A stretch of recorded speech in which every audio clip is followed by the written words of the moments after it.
basically evolving because of mobile apps also. For example, take the canvas thing, right? Why was that done? Like iPad said we don't support Flash. Well, how do you have cool animations or cool videos there? So that's where canvas and HTML5 came into picture. Local storage. There's no use of doing it on desktop. Like mobility is one is roaming and all that. You can do store locally and do offline mode. So it's basically driven from mobile apps. Most of the concepts of HTML5. Apple recognizes the fact that HTML5 and all this competition is a viable alternative for the Flash. Much better and than Flash. You don't need any plugins or like Flash or anything. It's like plain JavaScript. And it's all about ease of user experience and ease of development also. Because if both goes hand in hand, you have a better experience and easy life, right? So today we'll just start with a basic overview of jQuery Mobile. I won't go deep into it, but basic how the page structure is, how you can create a single page in jQuery Mobile, and then we'll show you the apps, which is a sample app. So at the end of the session, we'll be looking at a phone book application. That phone book application will just do listing of the contacts, add something, edit something, and then as Amaya mentioned, we'll also have running this app in the offline mode. So we'll switch off the internet and see how that works. Okay. So to give you an overview of jQuery Mobile, as we already mentioned, okay. So jQuery Mobile, as you can build fantastic applications with very little code. And when I say little code, is not like little HTML code, but it is little CSS and JavaScript code, because that's the place where most of our developers, maybe new guys or advanced guys, stuck at, because it's not always that you know all the behavioral thing, right? And a library like jQuery Mobile also leverages that power of jQuery and CSS, and jQuery internally uses native JavaScript. So why to scratch your head and use something by your own, right? So you can actually use this library to leverage this jQuery and CSS power and create the rich applications. It also takes care of human interface guidelines for mobile application. So when I say that, I'll give you a simple example. Let's say you are keeping your phone in left hand and you want to tap on a button. Now the guideline is what should be the width, what should be the height of button, right? As a web developer, I should not be worrying about this. Yes, if it is a web designer, yes, I should be, but as a web developer, I should not. So library like jQuery Mobile takes care that what should be the appropriate width and height, and it gives you all the widgets and buttons or whatever the list views you want to look at and develop automatically. Okay. It also has the theme support. When I say theme support, you can restyle your whole application using just few attributes in your HTML code. Okay. And this is structured in HTML pages. We will discuss this more, what we are talking about, the structuring of HTML pages in jQuery Mobile. So let's get started with a sample example, which is the content. So look at this. We have a sample content of jQuery Mobile. So above this there will be head section. Take that mic, this mic. So if you see, actually these are two pages which jQuery Mobile understand. There is one div which has a data role and an ID. We'll come back to what data attributes are. Actually data attribute is a HTML5 concept which HTML5 has given to basically have a metadata about a particular DOM element. Okay. So you have two divs, one is the data role page, another is the data role page. So this is called a multi-page template in a jQuery Mobile. Okay. So what I'm telling jQuery Mobile is, I have these two divs. First, by default, show me this div content, and then whenever I'm clicking on this particular anchor tag, show me the content whose ID is page 2. Understood? Okay. So let me show you a real example of this now.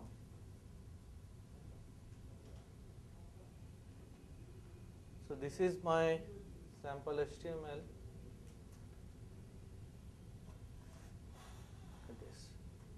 These are few of the resources you require. We'll come back to that later.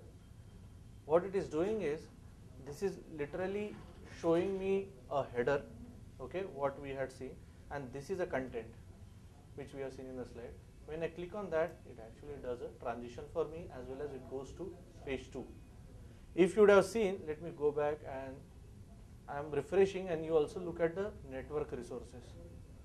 All the resources got loaded. Okay. When I click on page 2, nothing gets loaded. It's just a content what the other div has, gets it to the gets attached to the first div what you had, and it makes it visible. That's all. Okay. So this is one of the multi-page templates what jQuery Mobile gives. It also gives you a single page template. Okay. And this transition, the default transition jQuery Mobile gives you is nothing but a slide. Okay. And all this is getting implemented using the data attributes in jQuery Mobile, which we'll cover in a minute. To convert. Interesting. Actually, we got so much for free. Yeah. Right? So you didn't have to write a code for the header. Yeah. Exactly. I see transitions happening. Yep. So we are not written a single CSS or single JavaScript. And this is agnostic of that. Why do you want to do that? Because these are the guidelines which the people who are working behind jQuery Mobile knows. So why to reinvent that? Okay. And in a simple manner, you can create jQuery Mobile applications like this. And it also ties to the concept where you have very less network calls on a mobile device, right? You have kept your DOM ready, made no network call because you don't need any data as of now. So your mobile is as well as offline. Are you seeing a code? So this is a real code of that particular page. This is a document type. HTML5 document needs this particular document type. Okay. Okay. Yeah. So if you don't give this, that's fine. The browsers ignores this doc type and actually renders other places. And one important thing about jQuery Mobile is it degrades successfully. When I say degrades successfully, if there are older browsers which doesn't support CSS3 or HTML5, it doesn't stop functioning. It won't give you the CSS effects, but it will work functionally. So just to give you an idea, I think I have, yeah, this one itself. And this is called as a progressive enhancement. Okay, so there is a UI. Okay, and this is for a browser which supports CSS3 and HTML5. Okay, we have written a jQuery Mobile code for this, and this is the one which doesn't support anything. Let's say i7, which doesn't support everything. Look at the UI. So there is a difference in the UI, but the functionality, everything will work, and that's why it is called as a cross browser, not even on a mobile, but even on your desktop or laptop browsers. Okay. So as you have seen, this is a multi-page template. Now what I want to do is, I want to get this changed to a single page template. Okay, what I mean by that, I will only put this one. Okay, I'll only put this one. This one I'll get into a different file. Okay, and that file's href I will give it here. Okay, so I have a sample1.html for this one. What I did, very simple. Took that div, put it in sample2.html, and here I give a href. Okay, when it is rendering a page, it actually sees a first data role page and just displays that. So in the previous example, it just displayed the first one, even if there was a data role page for the second div. Okay, in this and that is called a multi-page template, because when it is rendering, it is actually taking care of all the DOM to be loaded. Okay, and decorating only first div using CSS. But when the transition happens, it is decorating a second div and making it visible, and then stopping the transition. So this is a life cycle of one-page transition of a jQuery Mobile. Okay, here what we are trying to do is, we are having a single page template, but there is a href, so this will actually do a one network call. Against the first example where there was no network call at all. Everything was getting in single page, right? So question comes, when should you use that versus this? Let's say you have a list of pages which are frequently visited in your mobile website. You do a multi-page one, because at a time you get everything, and whatever the content you need gets decorated only when it is required. Okay, so for the sub pages, it won't take time to transition. Against, if you have a page which is not frequently visited, you actually do first one. right? And then whenever it is required, you can actually have navigation to sample2.html and load the pages. Okay, so I'll show you that example also. Let's go here. So sample1.html I do. Look at the left hand side network tab. Okay, it got everything. When I click on page 2, what it did one network call, got sample2.html for me. And when it does that, it actually goes to this destination sample2.html, finds out the first div which has a data role page, gets that, appends to your first page and makes it visible and stops the transition. Understood? Okay. There is one more catch here. Let's say even if it is a single page, I want to prefetch the contents of this. Okay, that also I can do with a simple data attribute. I can just say data prefetch. Now you will see when I am loading sample1.html, even sample2.html will also get loaded. See here. Okay, and now when I do a transition, as it is already fetched, it won't do a network call. Right? So this is also one of the best practices people follow depending on the requirements they have. Okay? What you do is just add an attribute. Right? Let's do more. Right? Exactly. Okay? So where is all this magic happening? Yeah, so all this magic actually happens in a jQuery mobile JavaScript file. Okay, for that actually we won't go into deep into that, because then we need to understand the whole library itself to understand each and every API. But this is what underneath it does, and we don't have to worry about that unless you want to override this default behavior. Okay, so one question I'll ask, let's say I want to inject a dynamic behavior. When I say dynamic behavior, in the sense on href, I don't want to call one HTML, but I want to call some program which actually doing some dynamic data loading and putting in a page. Any guesses how we can do that? Right? Ajax call is anyways, so everything is an Ajax. But let's say instead of calling a sample2.html, I want to get data from a server using a program and then basically change the page.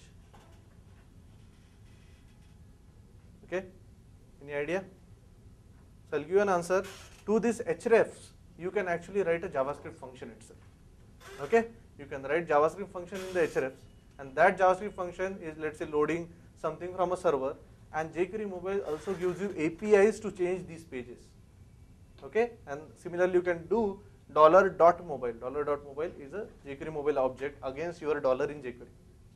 It does $.mobile.change page. Okay? And in that change page, you can give whatever the HTML name or hash name, whatever you want. Okay. One more thing, what this example did, if I am on a page 1 and I went to page 2, it basically created simple Ajax request, went to sample2.html, got only the DOM and puts it here. But along with that, it also changed a URL to sample2.html so that it can be bookmarked. Right? So this concept is called HTML5's push state. Okay, so we say that HTML5 or our program has pushed this state, and even if we are not refreshing the page or not physically navigating to that URL, the URL data gets changed and which can be bookmarked for further uses. Right? If you are having a web application that is deployed in an internet site, and you want it to be like any other web application, so obviously the references would be different, the JavaScript that is used, the CSS that is used. Yes. So in terms of deployment architecture, would you be having a kind of an Apache web server that would determine, or something in front that determines the incoming source of the user, whosoever is using it, and then accordingly serve the page? Is that the current? You can do that. You can do that. But when you do that, you need to make sure that which all requests are expected and what are the pages you need to basically portray to user. Okay. So mostly in jQuery Mobile, whatever mandatory resources you need, those gets fetched either from CDN or from your native application. You put it in a page, and according to that you create your own pages of jQuery Mobile and have a transition between them with whatever the animation effect you want to.